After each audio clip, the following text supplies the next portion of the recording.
Okay, guys, in this video, we're going to talk about what does it mean to be unemployed. Um, so, I mean, so the unemployment rate is one of the most commonly used economic statistics. What we refer to as the unemployment rate is more technically referred to as U3. There's a couple different measures of unemployment that we'll go over in the next video. The most common one that's referred to as the unemployment rate, that is U3, and that is the number of unemployed people divided by the labor force. Okay, so that raises two questions. First off, what does it mean to be unemployed? And second of all, what does it mean to be in the labor force? Um, so to be unemployed does not mean that you're receiving an unemployment check from the government. You might be, but that's irrelevant. What it means is that you currently have no job, and it has to be no job. If you have a part-time job, say you work for just like 3 hours for Uber, sometimes in the month, do a couple of drives, make like 20 bucks, right? When you had a job, you count as employed, right? So it has to be that you have no job, right? If you're part-time but want to work for full-time, you still count as employed. To be unemployed, you have to have no job. Second, you have to be currently looking for a job. You have to be available to do that job. Now, to be actively looking, that means you did something. You made phone calls, you sent out applications, something like that in the past 4 weeks.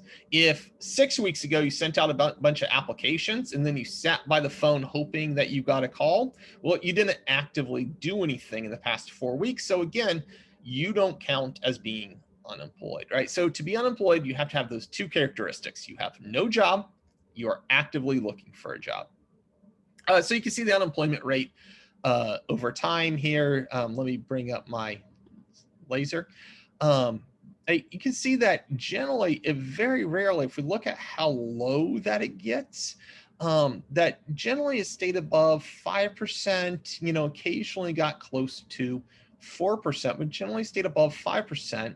You can see back in the 1950s, we did get lower back then to about 2.5%. And part of the reason from the 1970s until today is that you almost never see it going below 4% is because there was a belief amongst some economists that if you got too low of an unemployment, that would cause inflation. It's probably true at some point that if you get too low, you're going to cause inflation, but they believe specifically that the cutoff was about 5% unemployment rate.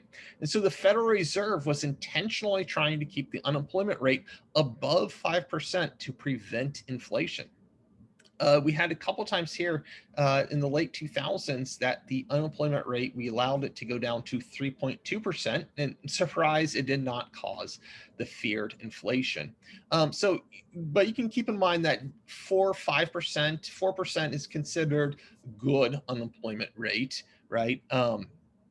Even though that's still millions of people that, looking for a job and they can't find a job. And you can see the tremendous spike in the unemployment rate with COVID, and then it comes right back down. This is the lockdowns initially, and then they alleviate some of the lockdowns, right? That causes people to come back down, right? And you see here, 2009, you see this dramatic increase in the unemployment rate in 2009. Okay, so the second question we had was, what is the labor force, right? The labor force is defined as the employed persons plus unemployed persons. So if we take the people that are unemployed plus the people who have jobs, they combined is the labor force. Often we want to know the labor force participation rate.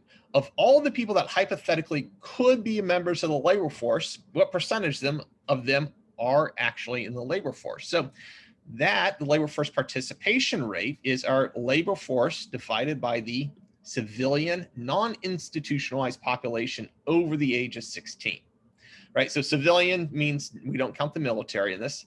Non-institutionalized, that excludes students, prisoners, people in mental facilities, and people in retirement nursing homes.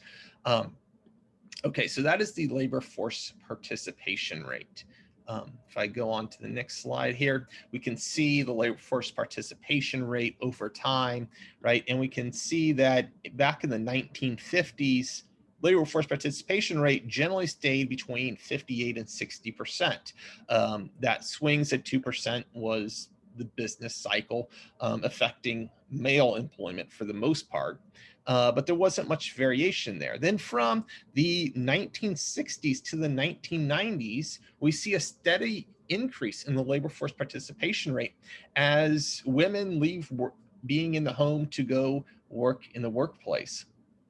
And then it starts to come back down. And this is, some of that effect that we talked about from the China shock, of men starting to leave the workplace. And, often it was the case of, a man lost a job, but now the female spouse has a good paying job. So, just doesn't go in. So we have a decrease in the male participation rate over the past 20 years.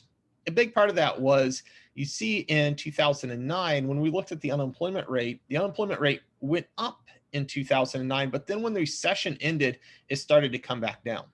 Well, the unemployment rate kept falling lower and lower. That is because part of the reason that the unemployment rate went low was not so much that we were adding jobs, so much as people gave up looking for jobs. People became discouraged. That people, a discouraged worker is somebody who does not believe a job is out there for them, that they're not in the labor force because they're not looking for a job, because they don't see a point. They don't believe a job out there exists for them. And so part of the reason we're able to get such a low unemployment rate in 2018 without having inflation was that we had so many discouraged workers that when the economy started to do a bit better, instead of causing inflation, it caused some of those discouraged workers to realize, oh, hey, maybe I can get a job. And so they kept coming into the job. And so we had this pool of available workers, even though the unemployment rate was so low. And then again, we can see the effects of COVID here of dramatically decreasing the labor force participation rate. Okay, so on the next video is going to talk about some of these other measures of unemployment rate that the BLS also puts out.